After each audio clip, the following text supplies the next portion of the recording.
Toyota Harrier memang terkenal dengan keselesaan dan imej premium. Tapi bila rosak, kos repair dia boleh buat ramai kejam.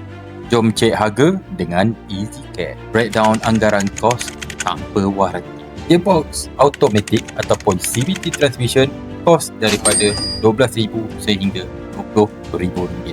Engine major repair ataupun overhaul kos daripada RM10,000 sehingga RM18,000. Untuk turbo charger untuk enjin 2.0 turbo kos daripada RM7,000 sehingga RM12,000.